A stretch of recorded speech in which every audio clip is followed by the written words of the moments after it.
Hi, I'm Seamless, and it's still Wednesday, which means it's time for a new viewer track review video.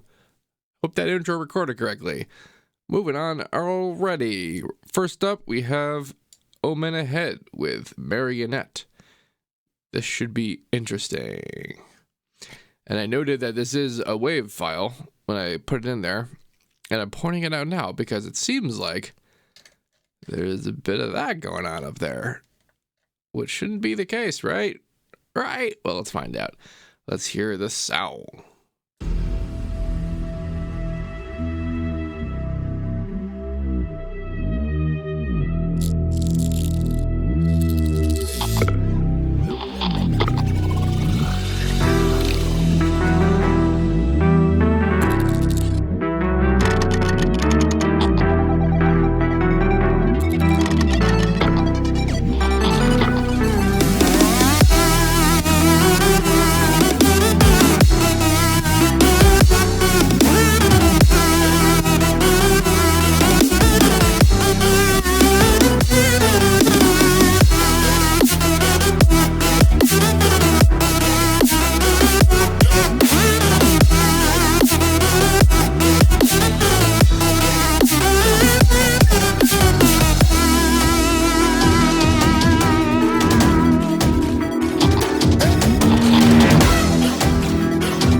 Well, hot damn, that was cool. That was very, very, I would say nasty, as fans of this genre would call it.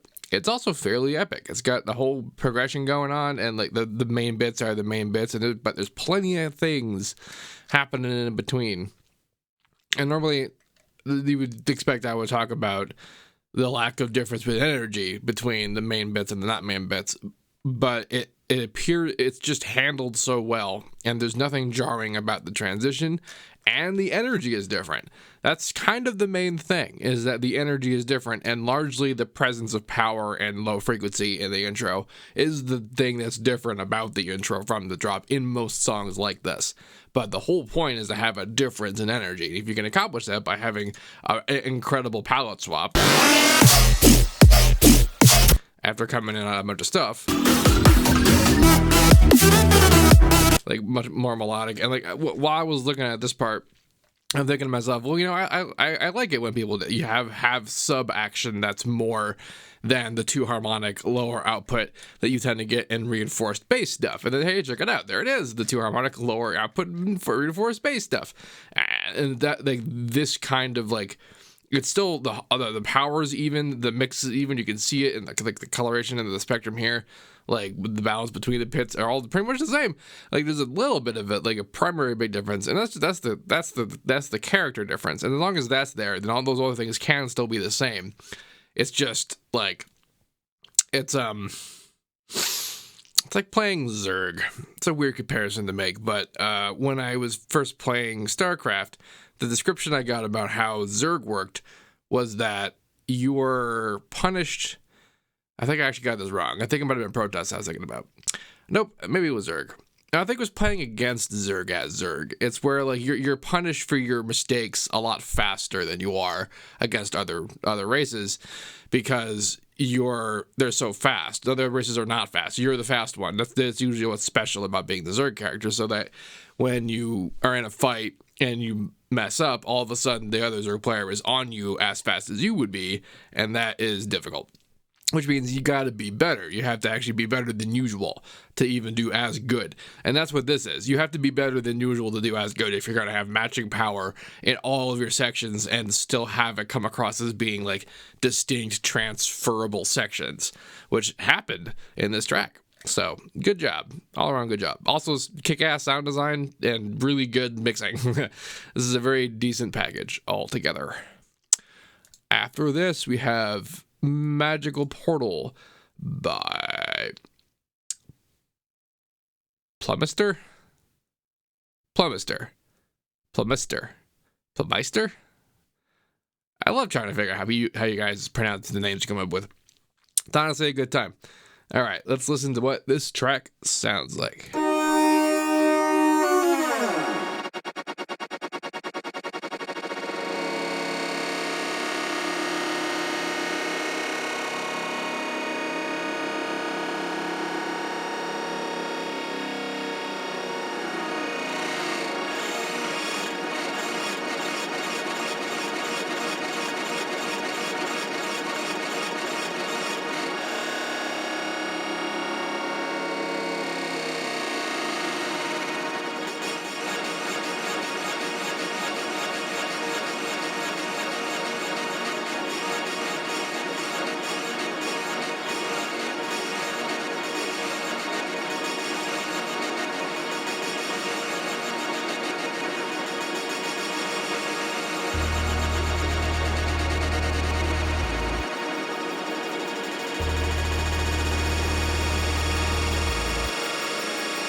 just turned off the infinity mode, why didn't we?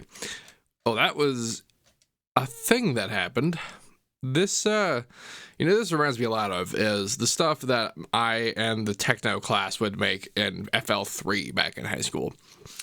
Some of those words might have sounded like things that made sense to you, like techno class. It wasn't really a class, and it wasn't really about techno, but that was just what we called it, and that's actually as close to a relatable term as we're going to get about it.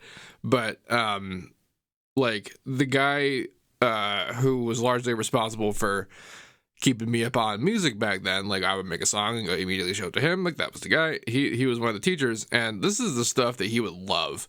He would be about this. In particular, this section, like he was a big, like, Tangerine Dream fan. People who know who that is, and like Jean-Michel Jarre, old school synthhead kind of people, big atmospheric textual types, and like this kind of stuff. And the first thing he'd say is "ditch the drums," but he'd say that about everything. So we don't really gotta pay heed to that because I sure as hell didn't. But right around here, you might have saw the mouse pop up when this metronome started, and I was just like, "Are you kidding me with this?" And I actually said out loud, "Are you kidding me with this?"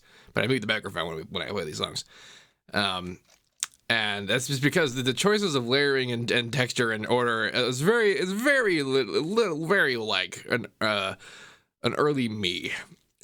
And that's not really good or bad, but actually this was pretty cool. Like this section was pretty sweet. I liked the manipulation of the bits, like the granulating of the stuff was cool, and the beat was nice. The landing was just odd, is all.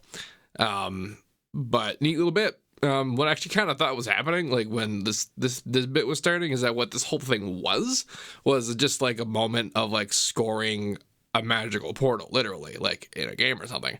And I'm thinking to myself, right around here when we get to this point, I'm like, maybe I should reference the Stargate bit and maybe go have them watch that, because even the long version wasn't this long. And I'm still thinking like, this isn't actually a song, is it? But no, it became a song and it was cool. So good job with your magical portal, Plumyster. Plumyster?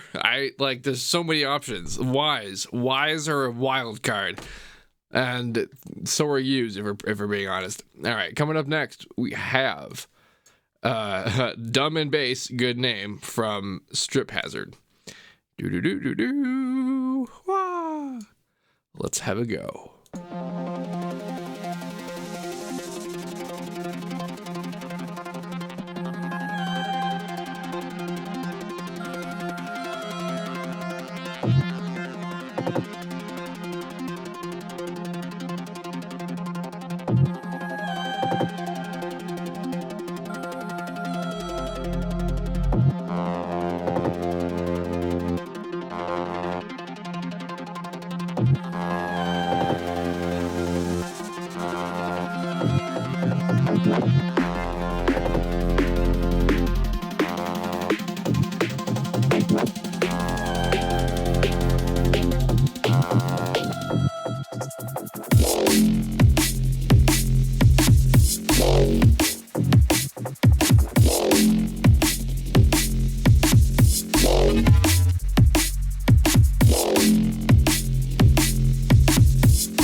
solid as hell. Like, I don't know if the joke was that you were just doing it that well, but like I've been listening to a lot of this exact kind of drum and bass lately. Like a lot of this and a lot of other random stuff shows up on Noisier Radio, obviously, but like it's a lot of this type of thing, right? And there's also this other show, Neuropunk. Good time, you look them up. But the point I'm making is that like I love this drum and bass. It's this kind of thing so much. Look at that. That's kind of neat. But like I suck at making it, and I like it's just the right amount of complication, and I can either do not enough or way too much. That's just I don't know. I've never been able to just leave the thing alone enough to let it be this cool. But this is great, and I like your ARP magic. An ARP after my own ARP. I think, good ARPs make a lot of things better, in my opinion. It's just the ARPs get me. I don't know what it is about them. I actually do know exactly what it is about them. It's a repetitive sinusoidal nature. It's actually pretty basic, but that's why it works, because it's so bass. And hey, dumb bass. So, not a lot to say about this, other than like this is pretty pro sounding. Like the mix on this is great. Like absolute nothing. This would not be out of place anywhere I could possibly imagine a drum and bass being played. That's what's cool about this type of style, is that like this is either the high end of energy on what could be a low energy set, or the low end of energy of what could be a high energy set. Like, because these drums are like, those are main drums. Those are if the next track in this track was like dust up, it would work. You know what I mean? Like this kind of middle ground makes it versatile in a kind of an important way, energy wise. And that's actually something I'm really only getting now. Like that might have just sounded extraordinarily basic to a number of extremely new producers, and like even people who are even new at DJing. That's not that difficult to get. But like I don't get out much, and the understanding of that kind of stuff had to come to me slowly, but it has, and I'm noticing the things, and it's interesting. Isn't that great? You can always come to stuff new, Anyway, good job, Strip Hazard. Coming up next, we have ZetaSphere with Bringer of Destruction. That's a title. All right, let's see how you sound.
Wow.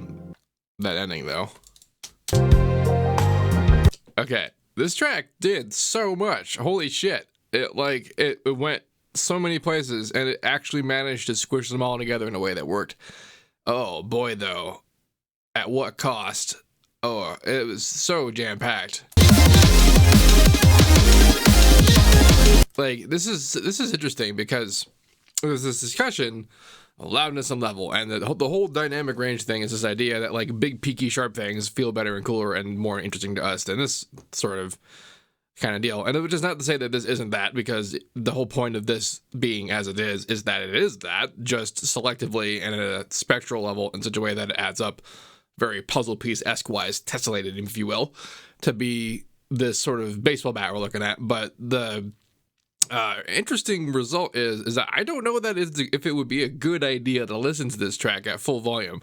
And I don't even mean by like a health concern thing. I mean, like, I think this track is best consumed at low level because it has so little dynamic range that all of its information is right the hell there, which actually means that, like, now you're using level, like, as a listener, as an EQ device because of the way your ears work. And I guess we could say, I guess what I'm saying is that this is too harsh on the highs and probably too heavy on the lows. Look how bright the lows are. But, like, because what I'm saying here is, at all levels, no matter what level you're listening to this, if you can hear anything, you can hear everything. And that's awesome. That's like a technical marvel. Feet marvel. It's a feet marvel. And I'm talking about this like extra high things because the result of this is like the tremendous wear on all the stuff. And you've made the right choices. I like... The only ways that I could think to do this better would be to not have done some things, but then it wouldn't be as cool. And like some of the things, for example, like how long the drums are. That's the alarm telling me to do this. I'm already doing it. Thank you, alarm.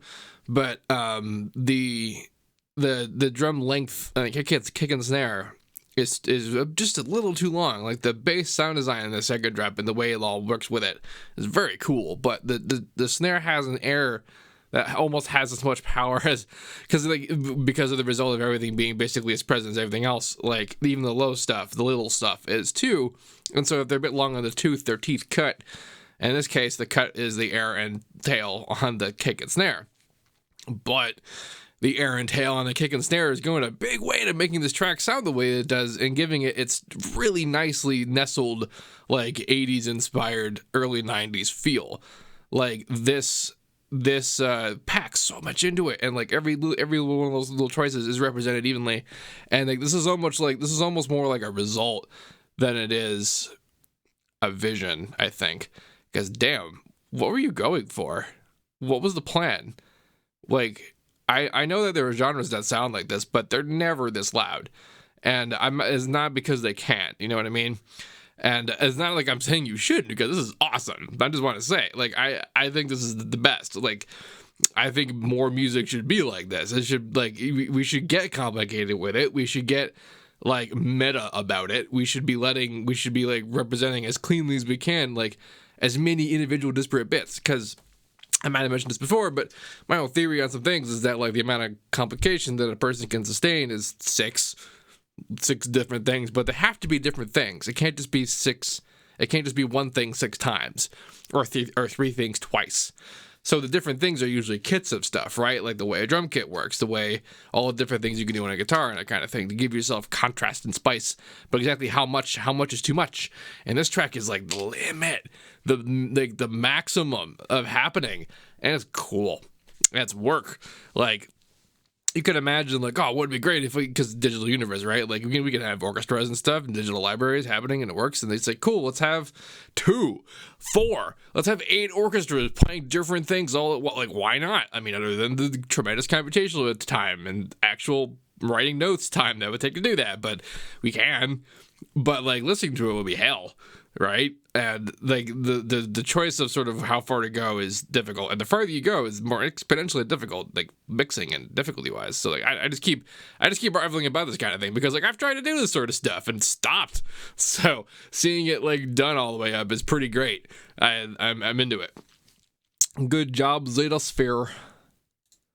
Coming up next, we have Apex Lex with Space Daddy. This sounds familiar. Did I play this on this thing already?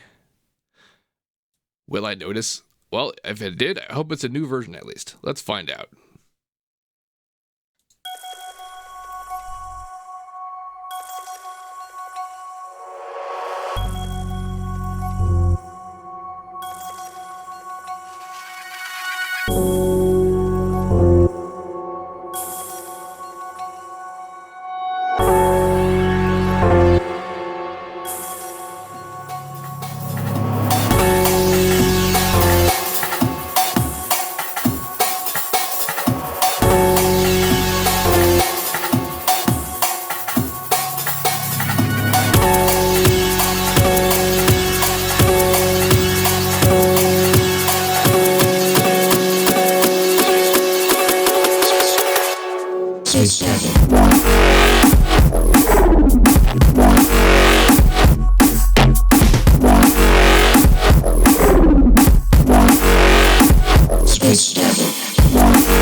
Well, goddamn, this is fire as hell. Holy shit, this is great. This drop. My God. I dropped an audible whoo when I heard that. People would, this is super dope. And like I was about to get all on this how down this is. Like there's just nothing here. But the only thing, the problem would be like something about like, DJ applicability, right? Because listening to this, who gives a damn? This is awesome. But like you're mixing this into a set, and this is actually great because maybe regular DJs might not necessarily be in at this as much. Like they'll have a tempo thing, and then we'll loop whatever they want to loop if they need to loop stuff in there. But if the radio DJs will actually love this, because if they have this, they're basically obligated to talk over this, and they will, because after this section, after they drop an audible at this bit, they'll be like, oh my God, what's coming next? And then the next bit, they'll be like, oh my God, it's super rad. This track was super rad. Like it just hit right and did good. I do not think I've heard this before. It'd be really funny if I did though. Having said that, but at the moment, nope, don't think I did. Good job. Not a whole lot more to be said about this. Like it's burning. I like looking at the limiter for this kind of thing, because you can see the amount of reduction it would do if it's not actually on. It's turned volume. The wet dry is off. So I'm getting full force, but that's how much you would change it, because that's how hard and far up into it it's getting pushed. It's a lot. These tracks are loud. I know I'm one to talk, but damn, you guys. All right, coming up next we have Mirror. Oops, yeah, you enjoyed me fighting with the UI today. Boop. Hi, sampler. No. Okay, it's Nos with Mirror. Wow, that's okay. I feel like if I ever needed to fight somebody, I would just use one of these songs. Like, not as to get pumped up to fight them. I mean, literally just use these songs. Look at this. This is like a big rod. It's just these, again, you guys, loud songs. Like, keep it the hell up. I'm digging it the hell much. But here comes this. Whamp.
You know, I like songs that when they stop, I can like feel a palpable pressure release from me, because the entire time it was pushing on it. This track rules. This sounds like the track I've been waiting for ever since I heard the BMO dance in the Adventure Time all those years ago. This is like distilled that. It's even got the chords down. Good job. And I'm impressed as hell with this happening. This looks basic, but it's accomplishing something really rad. Which is not just this effect of this phaser motion, like whatever. Looks like could be Harmer. I don't know. I can think of a way to do it with Harmer. Could be another bunch of stuff. Could be the phaser filter and Zero for all we know. But the result I'm talking about is that in the beginning here, when this is like a low, like the low pass on the chord is down, and so is the filter on this thing, and it comes up while it's down. So it does the stuff it's doing, but it's like the most damaging time it is. It's at the part where it's not as much high frequency activity. And then the part, is there something in there? Is that straight up? That's straight up. What the hell? That's, y'all are seeing, right? Okay, someone describe what that is. There's a lot of options, right? But point I was making was that when the chord is all the way open, when the chord stack is doing this thing, it's usually damaging on a mix. It's very bright. It's so bright. But like how bright it is actually sounds kind of cool when it's on the low end of it. So you want to make whatever. But point is that when this phaser is up here, it's right in the right spot to mitigate the problem it is when it gets to be that bright. But it's only there when it's there. And it's an effect. It accomplishes a mixing maneuver as an effect. It's so clever. I have no idea if that was intentional or not. It looks pretty goddamn intentional because apparently there's also mimicry. How cool. What is going on in the rest of these? Like, I don't know if I need to like adjust my lines settings. I'm not actually using the highest resolution on this, and it's like on this kind of visual. And it's because I actually can just read this better. The ones with the ways look kind of weird in the way. I might just be seeing things. Well, like, comment, subscribe if I'm seeing things. And we'll figure that one out. It's real subtle and clever if that's how I think it is, but like that seems pretty like a lot of stuff, but it's so slight. And I don't know what aspect ratio to get at. Yeah, well, good job, Nos, and with Mirror. This is hella entertaining. It's also just a dope track. Like, I want to talk about this ARP. The ARPs in general were great, but this last bit was awesome. Like, it was sharp and smippy. Smippy. It's snippy, but it's not that snippy, so it's smippy. And, like, it overlaps a little bit. You mostly can even, it's like, don't you love it when you can basically see an effect you can feel when you hear stuff? I don't know if you can yet when you're seeing this, but I sure as hell can, and it's fun. This track had a lot of that. But like a good old some drums, a bass, and an ARP. Don't need to be much more complicated than that, right? And it just works.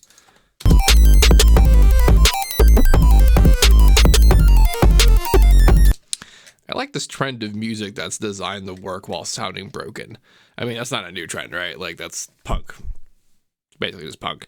But I'm enjoying its application on generally prettier things, like things that generally tried their hardest to avoid this type of damage, just kind of diving headfirst into it and seeing how it goes, because it turns out it goes awesome.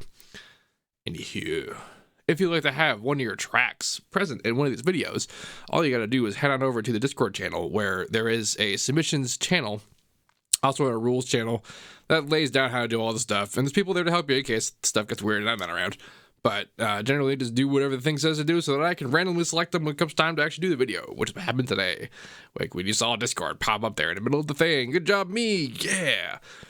If you have any questions about this, please let me know. Don't forget to like, comment, subscribe, and all that good stuff. And as usual, have a nice day.